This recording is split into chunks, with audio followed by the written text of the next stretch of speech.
Hello बच्चों, मैं प्रीति सारस्वत हिंदी गुरु channel में आपका स्वागत करती हूँ। आज मैं आपके सामने हिंदी लोक भारती कक्षा 10वीं से एक कविता प्रस्तुत कर रही हूँ। बच्चों, आज हम जो कविता पढ़ने वाले हैं उसका नाम है गिरिधर नागर। इस कविता की कवयित्री हैं संत मीराबाई। संत मीराबाई द्वारा लिखे गए पद उनके आराध्य देव भगवान श्री कृष्ण को समर्पित है। गिरधर नागर कविता में 3 पद दिए गए हैं। आज हम इस कविता का तीसरा पद पढ़ने वाले हैं। अगर आपने पहला व दूसरा पद नहीं देखा है तो डिस्क्रिप्शन बॉक्स में उसका लिंक दे रही हूँ, आप वहाँ से देख सकते हैं। पद 3। फागुन के दिन 4 होरी खेल मनारे, बिन करताल पखावज बाजे, अणहद की झनकार रे। बिन सुर राग 36 गावे, रोम रोम रणकार रे। सील संतोख की केसर घोली, प्रेम प्रीत पिचकार रे। उड़द गुलाल लाल भयो अंबर, बरसत रंग अपार रे। घट के पट सब खोल दिए हैं, लोक लाज सब डार रे। मीरा के प्रभु गिरधर नागर, चरण कवल बलिहार रे। आइए अब हम इस पद की पंक्तियों को विस्तार से देखते हैं। फागुन के दिन 4 होरी खेल मनारे। इसके शब्दार्थ देखते हैं। फागुन अर्थात एक माह का नाम, होरी अर्थात होली। संत मीराबाई अपने मन से कहती हैं फागुन के दिन 4। बच्चों, फागुन एक महीना होता है जिसमें होली का त्यौहार मनाया जाता है। तो यहाँ संत मीराबाई कहती हैं कि फागुन के महीने में होली खेलने के लिए बहुत कम समय होता है, इसलिए होली खेल मना रे। हे मन, तू होली खेल ले। संत मीराबाई कहती हैं कि फागुन मास में होली खेलने के लिए बहुत ही कम समय होता है। बिन करताल पखावज बाजे, अणहद की झनकार रे। बिन सुर राग 36 गावे, रोम रोम रणकार रे। इसके शब्दार्थ कुछ इस तरह से हैं। पखावज एक वाद्य यंत्र होता है। अणहद अर्थात अंतर आत्मा का अनाहत शब्द। झनकार अर्थात आवाज। 36 अर्थात श्रेष्ठ। बच्चों, होली के उत्सव में हथेलियों की सहायता से पखावज एक वाद्य यंत्र होता है, वो बजाया जाता है।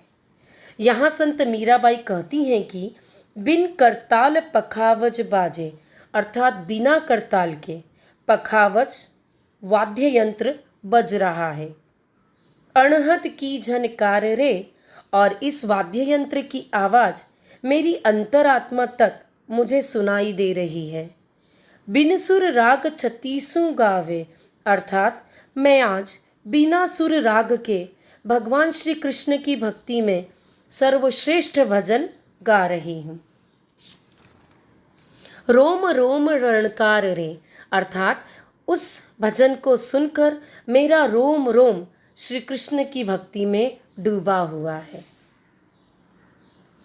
संत मीराबाई कहती हैं कि श्री कृष्ण की भक्ति में मुझे ऐसा प्रतीत हो रहा है कि बिना करताल के पखावज वाद्य यंत्र बज रहा है और मेरी अंतरात्मा तक अणहद नाद की आवाज सुनाई दे रही है। मैं बिना सुर व राग के श्रेष्ठ भजन गा रही हूँ।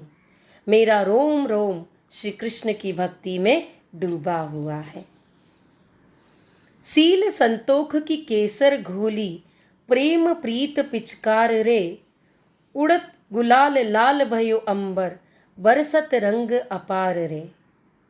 आइए बच्चों, हम इन पंक्तियों के शब्दार्थ देख लेते हैं। सील अर्थात शील या नम्रता। संतोख अर्थात संतोष। प्रीत अर्थात प्रेम।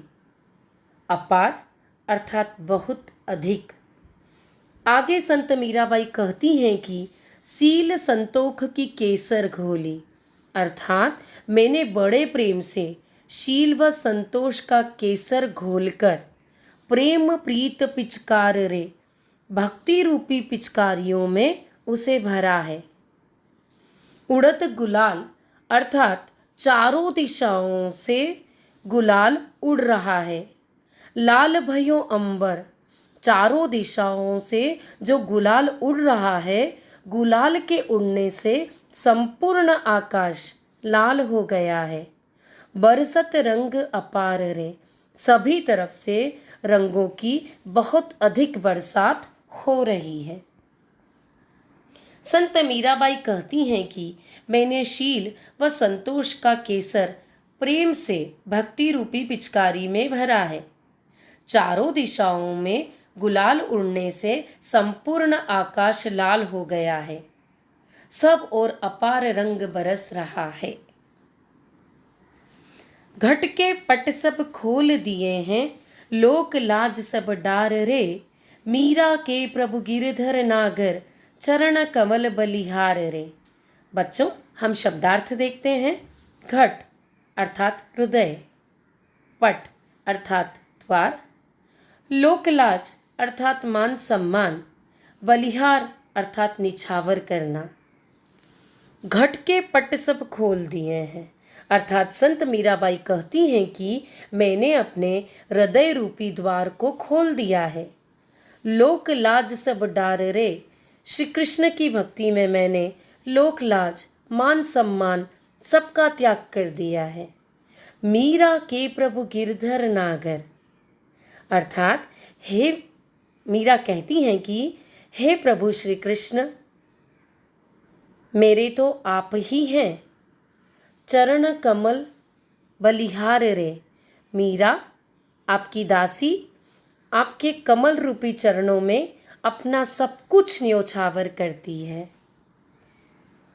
संत मीराबाई कहती हैं कि मैंने अपने हृदय के द्वार को खोल दिया है, लोक लाज का त्याग कर दिया है।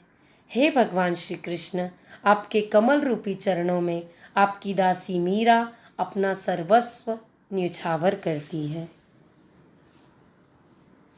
बच्चों, अगर आपको मेरा यह वीडियो पसंद आया तो इसे लाइक कीजिए, अपने दोस्तों के साथ शेयर कीजिए और आगे के वीडियो पाने के लिए सब्सक्राइब कीजिए आपके अपने हिंदी गुरु चैनल को।